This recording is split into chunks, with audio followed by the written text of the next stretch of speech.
So the Falcons started loading up on defense on the next day of free agency, and I think some of these moves are absolutely awesome. We went and got some receivers. We got another tight end to day one.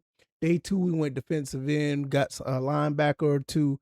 Then we got another edge rusher as well. I'm gonna talk about these players that we got, and I'm really excited about what this front office is doing because what they're doing, they're making very solid, logical, and just common sense moves.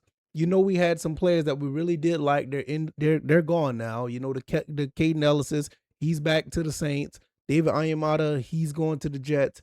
And you really don't want to lose those guys, but you got to think about it. They had a 3-year deal. They came in on 3 years, and the new regime, I felt like they didn't want to pay them, which is rightfully so because we're not that, we're not that big on cash right now. I mean, we just got rid of Kirk Cousins, 22 million against the cap. So what we done here with these players, they're pretty exciting to be honest with you because the last regime and the regime for that wouldn't make these type of moves. These are really interesting moves. So we're going to talk about the defensive side and we're just going to wrap everything up going back into what we did offensively. So last time we talked, after we end up getting Cameron Thomas from the Browns, defensive end. You don't know what's going to happen with Arnold Ebiketie, so you want to bring a guy in. He's 1 year for 3.1 million. I mean, it's fairly cheap to get a guy, and he's getting paid 3 million to play. That's not too bad, And also with Arnold Ebiketie, you don't know what you're gonna do if he's gonna resign, and then you turn around, you don't know what's gonna happen with James Pierce. Which personally, I think that he's gone. I don't think there's no reason to even think about James Pierce. As far as I'm concerned, he's not on the team. Technically, he is, but he's not. So yeah, you end up getting Cameron Thomas, solid guy. He didn't play as much as more rotational player, did have 2.5 sacks. But look, with Jeff Ulbrich and the way that this defense is set up, a lot of these rotation guys should be pretty productive. Next person that we end up picking up was Channing Tindall. This is a guy that we know about him playing for the University of Georgia. And he ended up playing I think he played for the Dolphins. He played with the Cardinals, whatever the case may be. This is more of a depth piece, in my opinion, but I still think that you got a guy that's 25 years old. He can make something happen. You just never know what these guys can pan out. I mean, they're young. These are not like older veterans that we're bringing in. So bringing the Channing Tindall in, he's coming back to play in an area that he's used to playing in. So yeah, that's a pretty good pickup. Another solid pickup. Like I said, you don't know what's going to happen with the other linebackers since Caden Ellis is gone. You still got Troy Anderson, you got JD Bertrand, which whatever. You got Devon Diablo, so that's pretty cool. Bringing some more guys in. Another person, Christian Harris. Now this is a guy that a lot of people was high on when he got drafted. I mean, he came from Alabama. I remember watching him then, and he was a part of that. I think he was a part of that same draft class as what's his name, Anderson out of Alabama as well.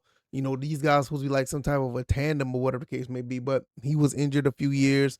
But this guy could be explosive, especially in Jeff Ulbricht's on defense if he's healthy. So he could do a little bit of everything, kind of like Devon Diablo as well. So the linebacker group is a little bit more athletic. Tyndall, then you turn around and you got Harris. You already had Troy Anderson, Devon Diablo. These guys could get all over the place. If Troy Anderson stays healthy and if Christian Harris stays healthy, that's going to be a really good look. Another linebacker we picked up, which I'm actually really happy that we picked him up, was Azeez Ojulari. Remember watching him at Georgia as well. He's from the area, so this is going to be somebody that you may want to keep an eye out on. I think this is somebody who can probably have a breakout season and a guy that you could be having in the rotation as well, possibly long term. He has a 1-year deal as well, so you got the likes of Jalen Walker on one side, him playing edge linebacker on the other. Arnold Ebiketie, we still don't know what's going to happen with him, so you bring him in. And there's Braylon Trice. I mean, this is another person that is still basically a rookie that's been injured. So I really want to see if Braylon Trice could bring it to the field and actually do something because I think that's untapped talent. So like I said, Braylon Trice, Ojulari, Thomas, you got Christian Harris, you got some guys here. So the defensive side of the ball, these are very solid moves based on what we need. I still think we need another defensive back. We didn't get anybody there. Some people are still hanging their hat on Mike Hughes, so I'm like, okay, I'm like, I don't know. You know what I mean? Some other people are still, hanging their hat on Clark Phillips as well. So that's another one. Another person I wanted to talk about that's not defense, that wasn't a defensive guy that was signed was a center. I can't remember his name. They don't have it here, but it was a center that was signed as well, which that's basically telling us that he's going to be a backup. He possibly could even play on the offensive line. You got to also understand that we have a situation where that our center is a little bit lacking, and he's on the final year of his contract, so there's no guarantee there. And the guy that they're bringing in is familiar with the Callahan, so that's really really interesting. I want to see if I can find his name that I can find real quick. Give me a second. Let me see if I can find him real quick. I don't want to hold you guys up too much. Let's see. Backup center Corey Levin. There he is. Corey Levin from the Titans. His time with Bill Callahan. So you got a guy that's coming in that's, like I said, is going to be. I think he's going to be vying for the job. I really believe that he is. I because you just got to understand, like Newsel, he's going to be, he's going to be there, but I just don't know. That's one of the lacking things that we have. So with Corey Levins coming in, that's going to be cool. So when you look at everything that happened here, you got Nick Folk, the kicker that's coming in. He signed on a 2-year deal. The punter that we got, he's coming in. Jake Bailey, he got a 3-year deal. Dotson, Tua. I mean, we already talked about Tua extensively on this channel. Austin Hooper. I think everybody that was signed is a very solid sign. Even if we have some questions about these guys, if they're healthy, it's not a bad pick. It's not a bad pickup. That's the thing. It's like, it's one thing to these guys to be injured and be like not that good. But if these guys are healthy, you got some guys here. Like I said, Christian Harris, if this guy's healthy, that's going to be a steal. You know what I mean?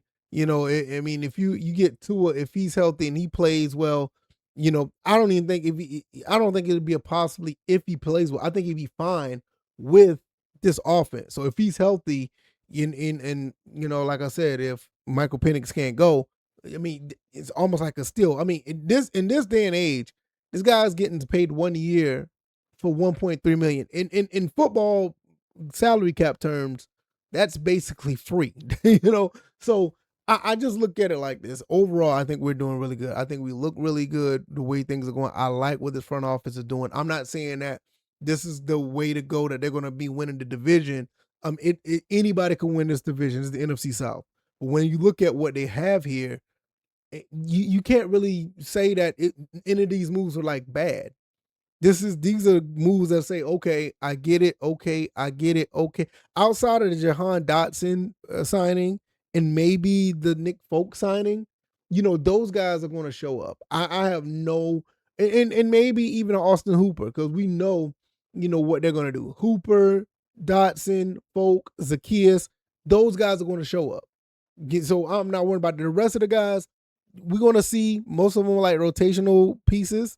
But I think the Christian Harris, if he's healthy, that's a steal. If he plays like he did his rookie year, that's a steal. If you get Tua to play just decent football, he could be really, really good.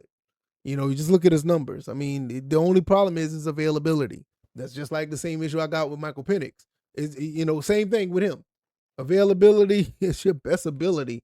And, yeah, so you guys let me know what you think. I think this is going to be a pretty solid look for the Falcons. I don't see nothing here to say yay or nay. I'm not way up to the top with them with what they got going on, but I'm not at the bottom either. It's like, okay, all of this stuff makes sense. It does. So you guys let me know what you think. If you got any objections, I understand. If you love it, I understand as well. Hopefully you guys like, share, subscribe, and I'll see you guys on the next one. All right, y'all, I'm out. Peace.